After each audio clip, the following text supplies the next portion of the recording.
So guys, if you are new here, please do not forget to subscribe to the channel and support the movement. We will appreciate you for that. Share this video so that somebody can benefit from this. Now, to those who have been asking me, can I move to Denmark with my family? Yes, you can move to Denmark with your family. You can move to Denmark with your child, with your children, with your wife, with your cohabiting partner. Like if you guys are not yet married, but you have to show evidence that you guys have been cohabiting for like 1 year, 2 years, 3 years before you can be able to move to Denmark. Now, if you are moving to Denmark, there are certain things that you need to put into consideration. The student is the one who is going to be doing the application first. Then after he does the application, like if you do the application first, then when your visa is out, your spouse can now do his or her own application. You cannot do the two at once, like submit one application. No, it's either your spouse is doing her own or his own, then you are also submitting your own. You guys are also putting documents to submit his or her own separately. Or you wait for your spouse to get his visa, then you now submit your own application. I hope you understand. Now, another thing is, if you guys are married, you need to be able to show proof. What is the proof? The marriage certificate. In this case, if you guys have kids, if you want to move with the kids, then you have to show birth certificate. It's very important that you show all this evidence. Now, remember that as a partner, you guys need to have the same address when you stay in Denmark. It's so important. So remember that it is important in case you are saying something and you are telling the embassy that this person is your spouse or your partner, you should be able to show or talk with evidence. Now, let's go back to the issue of the money. How much do you need in case you are going to be moving with your spouse? Remember, if you are moving with your spouse, you have to show a bank statement in the name of the student. The bank statement must be in the name of the student. Now, let's assume that you want to apply for a visa and you want to move with your husband, right? You, the woman, the bank statement is going to be in your name. And remember that while in Denmark, you are going to work equally as a student. You follow the procedures. Then your spouse who came under you as a dependent is going to work full time. This is the law. You don't have to break the law. Remember every rule. All the things are there on the Danish immigration website, so you can check them from there. Now, you need to equally have money to take care of your spouse while you are already in Denmark. How much is the money you need? The money is 82,000 Danish kroner, which is approximately somehow 7.3 million CFA francs, Cameroon money. So as a Cameroonian, if you want to move with your spouse to Denmark, you, the student, needs to show a bank statement in your name carrying 7.3 million CFA francs. So other things that you need to know is that as a student, as soon as you get admissions, you need to pay part of your tuition fee, which is approximately 5 million or more. Some schools charge more, others charge less. So please remember this. So guys, let me talk about something related to applications, or let me say admissions to study in Sweden. If you're an international student and you are looking for ways, or you are already preparing your documents to apply, note that admissions is open in Sweden now. Few things you should also put into consideration are: 1, this is the shortest intake, or let me say the intake with few programs. So you are not going to find many programs on universityadmission.se, which is the main platform you have to apply for this application. Also understand that the application fee is non-refundable, and you can choose up to 4 different programs for masters. One thing you should put into consideration is you don't just go applying for programs. Many people do not know about this. If you want to apply for Sweden and you intend to move to Sweden with your family, point number 1. Point number 2, if you intend to stay back in Sweden and work after graduation. And point number 3, if you want to enter Sweden and of course get a part-time job, make sure you apply for a program that is at least 120 ECTS credit units. Now, I didn't say courses, I said program. The reason is because if you take anything less than this, a 60 credit program is a 1-year program. All right, a 90 credit program is a maybe 1.5 year, and a 120 credits is a 2 years program. Now, when you go into Sweden, right? Let's take the aspect of you hustling. For you to work in Sweden, you need to choose a program which is at least 120 credits. Why do I support 120 credit programs? The reason is you have to get what is called a personal number. Okay, then after that you open a bank account, then before you can start looking for a job. Then you get your Swedish ID as well. If you do not do these processes, if you do not get a personal number, get your Swedish ID as an international student, then you open a bank account, it would be difficult for you to work in Sweden. I am saying this and I'm serious because many people have been asking me all this, so I decided to bring it here. I also have more videos on my YouTube channel.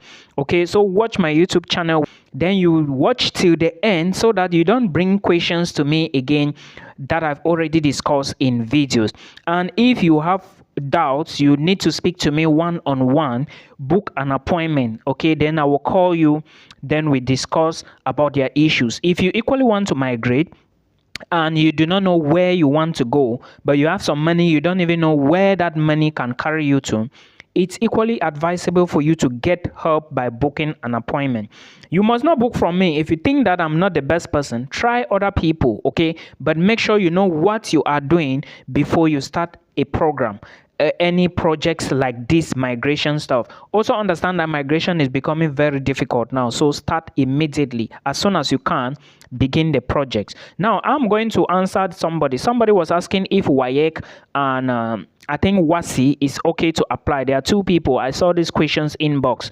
They are all okay to apply for bachelor's programs. Also understand that IELTS or English proficiency is not compulsory depending on your nationality. Guys, let's talk about this question real quick. A follower asked me this question. Hello Milton, can your spouse work in Austria and Sweden? First, let me start by answering the issue of Austria. Of course, Austria can permit you, or Austria, you can move to Austria with your family as an international student. And now, the dependent, who is your spouse, can work in Austria. You have to remember that they must get a work permit. They must get a working document from officials in order to work. That is Austria. Now let's go to Sweden.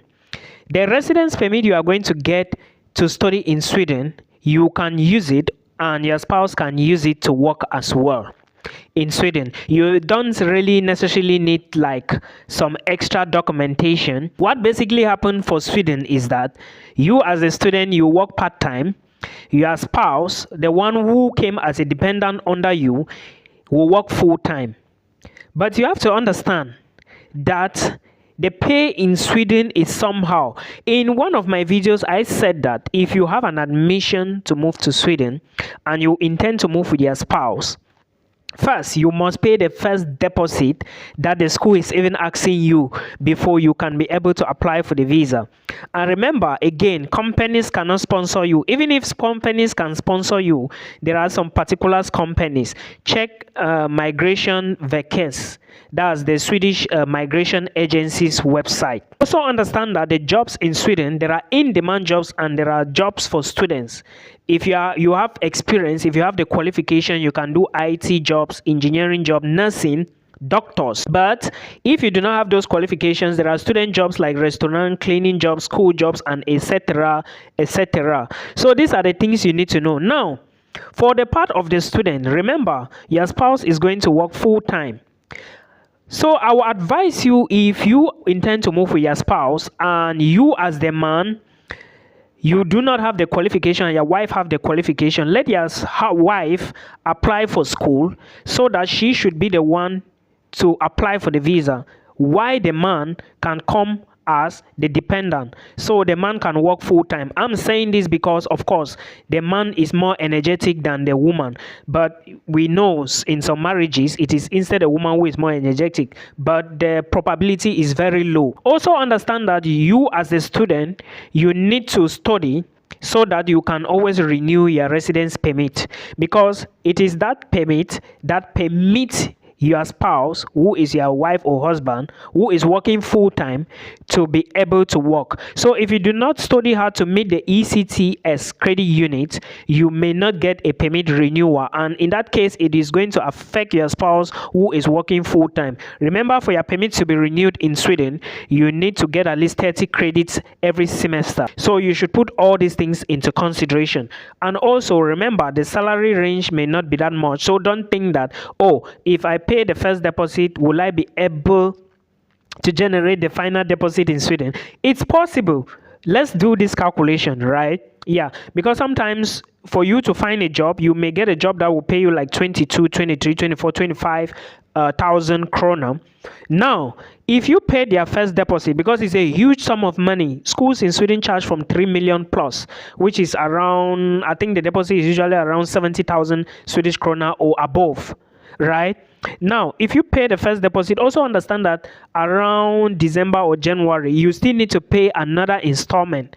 So within those periods you move to Sweden, maybe within the 3 months, 4 months, you may not get a job because you need to get your person number, you need to get your Swedish ID, and you need to get a bank account. And all of this, you need to book appointments to get them, right? So you should pay your fees, then have some money while you move. That's the use of the bank statement, the proof of funds the embassy wants to see. And you should also understand that for you to really work as a dependent in Sweden, you can work full time, right? I already gave you the differences. So you should put all of them into consideration. And remember, Sweden also accepts family. But when you want to apply for the visa, please put many things into consideration. It's so important.